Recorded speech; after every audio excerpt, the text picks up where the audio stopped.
Bing bong, Rangers win. Hi, I'm West, and I love talking about the Rangers, and I'm here to talk about Game 24 of the regular season, where the Rangers win over the Blackhawks 6-2 in a game that was, interesting to say the least. That makes 7 in a row for the New York Rangers, and 11 of the last 12. And the only one we've dropped in that time was one game to the Leafs by 1 point. Man, oh man, the Rangers are cooking right now. Also, I can already hear you all going, Weston, isn't it a little early for the Santa hat to be brought out? Look, I like Christmas and you can't stop me. Okay, so I'm going to go out on a limb and say a lot of people are probably here because of the Trouba hit. And I'm going to get to that, and I'm going to try to be as unbiased as humanly possible when I do get there. But there's some stuff that went into it before then. There were 4 goals before we got to the Trouba hit, so we should probably dive into those first. So to kick off the scoring tonight, the Rangers struck first, a Jacob Trouba goal, which, again, later on, Strome hands it to Panarin. He carries into the offensive zone. He waits, gives a nice little pass to Jacob Trouba. He moves in. A shot just, past Fleury's blocker side. I love Marc-Andre Fleury. You can tell I have his Funko up there. I'm a massive Marc-Andre Fleury guy. But, man, he really ought to have that. It was a pretty clean look. It wasn't like an insanely quick shot or anything. It wasn't a slapper. It was just a good shot by Trouba. But, man, you really think Fleury could have had that?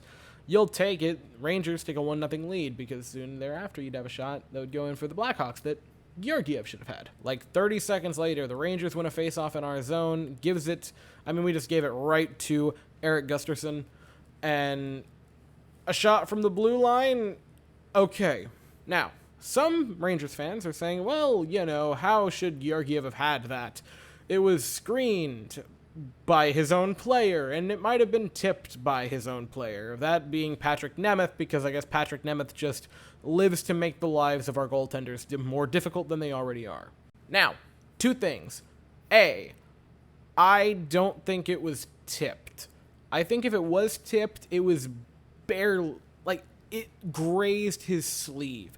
It's one of those tips that I truly think happens 1,000 times a day in hockey. This wasn't a big noticeable tip. I think tips like this happen on basically every goal scored where there's a crowd in front of the net. I don't think it was enough to say, oh, it was tipped by Nemeth.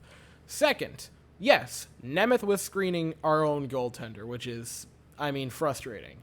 That being said, my problem with Georgiev and his screening problem is he doesn't move around the screen. Goaltenders, especially the good ones, will move their head to get away from the screen. Georgiev just seizes up. He just stops moving and hopes that the puck hits him. That's my very unprofessional take about it, at least.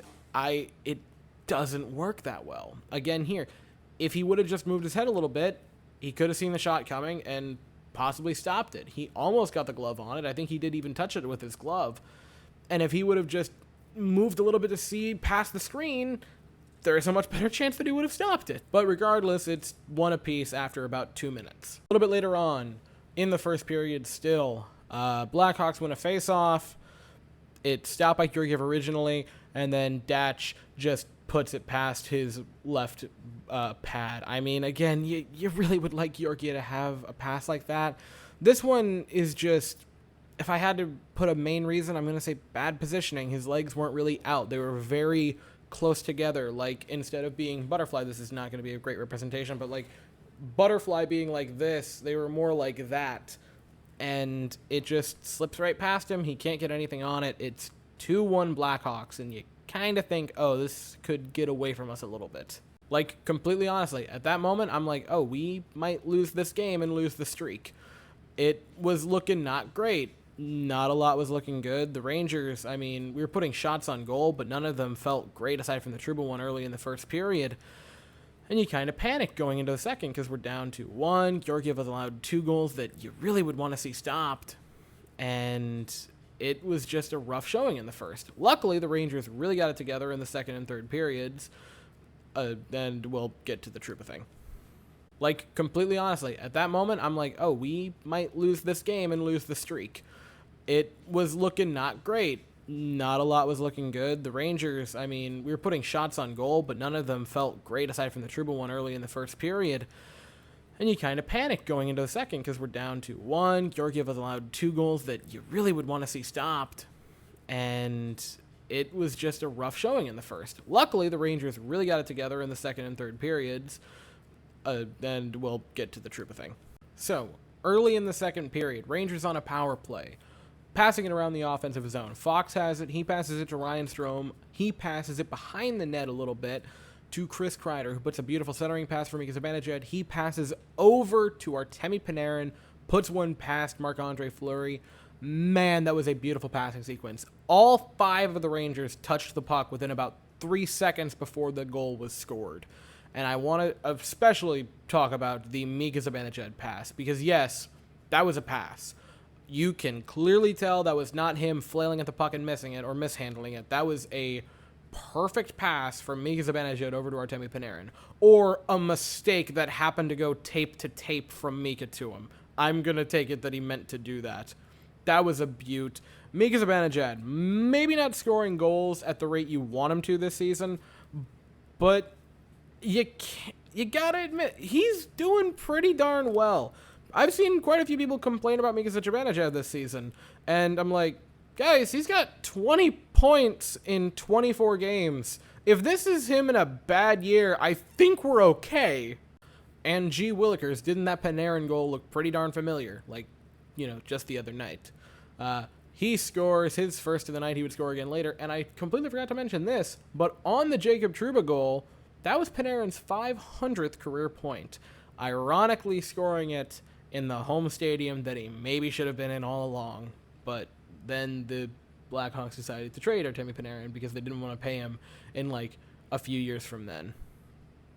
Ironic. Okay, and now what everyone is interested about. The Jacob Trouba hit. Okay, I want to be as unbiased as I possibly can be. I don't want to just come across as biased for the Rangers. That's not what I want. Jahari Kiara, I'm sorry if I'm destroying that name, and okay. He has the puck. He's trying to leave his zone, and he passes it. He had his head down the entire time, and Jacob Trouba laid a hell of a hit on him. And he goes down hard and fast, and he wasn't moving. He was lying on the ground motionless, and for a second, I honestly thought he might have died. It was horrifying to see, and I can only imagine what it was like for his teammates on the bench and anyone in the stadium. That was a devastating hit laid by Jacob Trouba. Now, in the defense of Jacob Trouba, I don't think it was a dirty hit. It looks like it was shoulder to chest. He didn't leave his feet. It wasn't late. It was a clean hit. And that's the distinction. I'm not saying that this wasn't a bad hit. I'm not saying that Trouba didn't absolutely kill the guy. What I'm saying is it wasn't dirty. It wasn't a penalty, nor should it have been. Is it going to be a suspension? It might.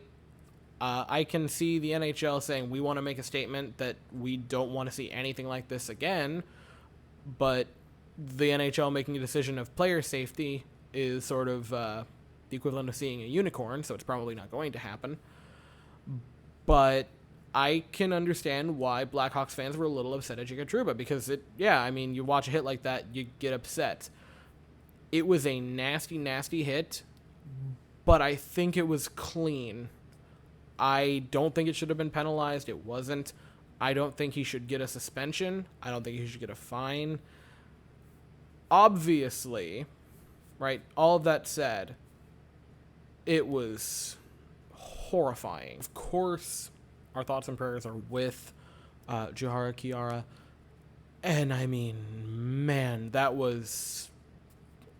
I just sat in my room alone, just dead silent for 5-10 minutes watching that. It was horrifying. The minute it happened, you knew it was bad. The training staff came out immediately. Play stopped nearly immediately. Ryan Strome flew over to see what was wrong.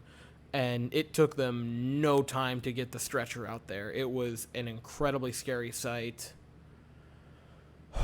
And man, you kind of immediately, you hate doing it, but everyone does it. You kind of have to, which is, what implications is that going to have on the game?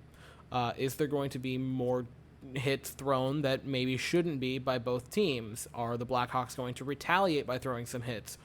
Are the Rangers going to stop being physical? Because that is a big part of their game right now, so you kind of don't want them to stop being physical, but at the same time, you might feel a little wrong being physical after a hit like that.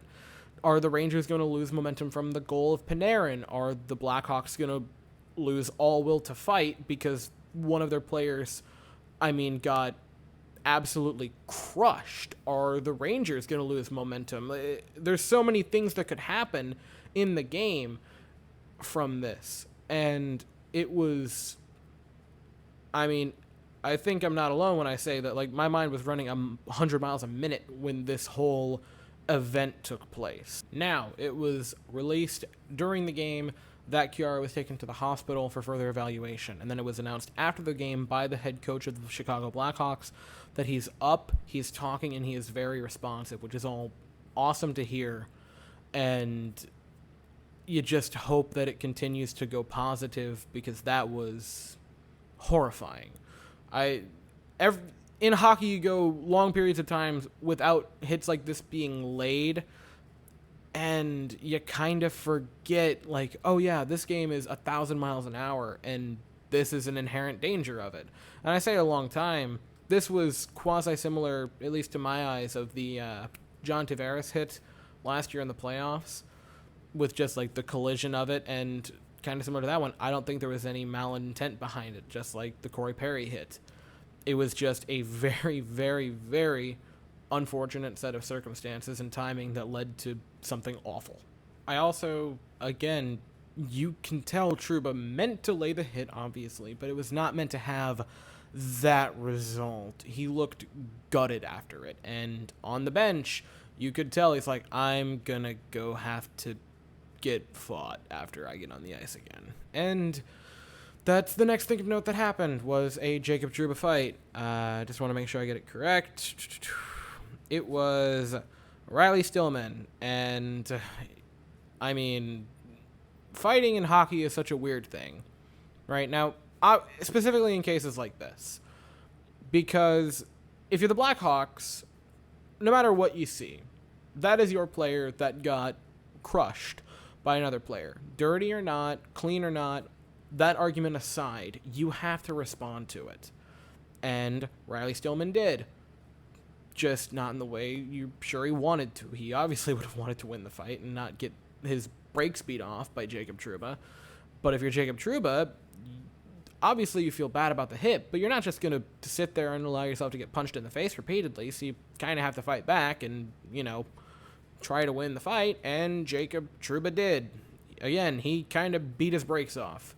And it's this weird thing in hockey when fights like that happen, because it's like, hockey fights should just be spirited bouts of frustration, not when it's like this. Again, this reminded me a lot of the fight last year in the playoffs with the Maple Leafs and Canadiens. I believe it was Corey Perry and Spezza. I could be wrong, but it was the fight after the John Tavares hit. Of, like, if you're the Maple Leafs, you gotta respond, even if you don't think it was a particularly dirty hit. In this, I think the Blackhawks thought it was more so dirty than the Leafs did. But it just, I don't know, it just leaves a funny taste in your mouth when the fight happens, and even though he's our player, you almost want Trouba to lose the fight, in a way, because you feel bad having him lay a hit like that and then also beat up a guy immediately afterwards. And that was it for the second period. That being said, once we got to the third, the Rangers completely took over the game. Counting the Panarin one from the second, the Rangers had 5 uncontested goals in a row to come back from being down 2-1. The first one, it's a Chris Kreider power play goal. Surprised Pikachu.jpg. The Rangers passing it around. It's Panarin to Fox. Fox lays one on net, and it's tipped in by Kreider. And Kreider celebrates in a way of, like, how players celebrate when they get a monkey off their back. You know, like, I haven't scored in so long. It's been years. But for Kreider this season, it's been like 3 games. So, yes, really getting out of that drought, buddy. We were getting concerned about you. You went 3 games without scoring a goal. I mean, man, that's only 17 this season. You really got to step it up there, Kreids. So that made it 3-2, and then a little bit later on, a Kevin Rooney goal would make it 4-2. Reeves carries into the offensive zone. He passes one a beauty through the legs over to Adam Fox, who just lays one back for Kevin Rooney. He marches on in, puts a beautiful wrister on net, and scores to make it 4-2. And I had to listen to the Blackhawks broadcast this evening, and I got kind of irritated with this goal. Because they're like, that is complete and utter luck on the part of Ryan Reeves. Just, they harped multiple times on how lucky it was, and how there was no skill involved. I believe they used the term exactly of no skill there, just the luck of a blind pass. And that bothered me, because if you slow the film down and look at it, you can see Ryan Reeves peek to see where the players are. So, like, yeah, I'm sure he wasn't thinking it was going to be a beautiful tape-to-tape pass for Adam Fox, but he knew there were players coming in. It wasn't a blind pass. He cheated and looked to see where the players were coming in at. And that just, it bothered me, because that was a beautiful pass by Revo to get it over to Fox to help set up the goal. And it bugged me that they're like, it was just all luck. It's like, no, you can see him look. A tad bit later on, Panarin would have an empty netter to score his 2nd goal of the night, his 4th point of the night.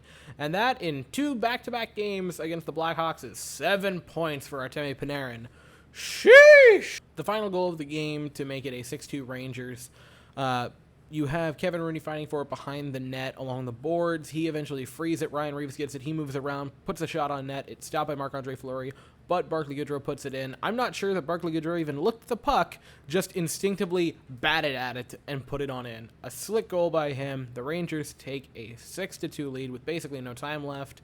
And that's Reeves' 2nd assist of the night. That puts him at 5 points, which for reference is more than Zach Parise, Anders Lee, and Cal Clutterbuck. Hi, Islanders fans! Now, who were the stars of the evening? Well, Artemi Panarin scored 4 points, so you can kind of already, figure out who one of them was. He was great. Trouba, very good night, had a pair of points. Again, great defensively. That Miller-Trouba pair as the second pairing has become incredible defensively. They have become locked down.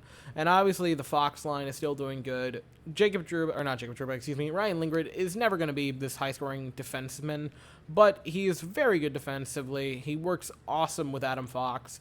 Adam Fox had another multi-point night and a couple of nice defensive breakups. He's rolling along as per usual. Mika Zibanejad had a multi-point night, which is Nito Spagito. Ryan Reeves, of course, a multi-point evening, which is fun and, got rough a little defensively. Had 3 hits this evening, which wasn't a ton compared to the 8 thrown by Jacob Trouba.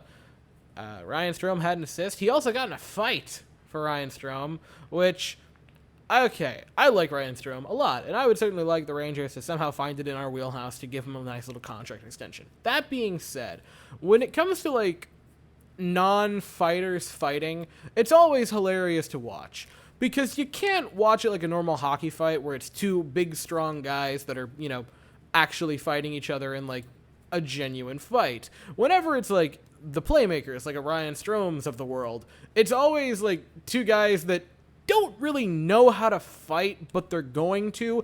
It's like if you took 2 aliens on Earth, kind of explained the general concept of fighting, and then had them fight. Like with other fights, you're actually riveted, but with these fights, you have to kind of enjoy them ironically.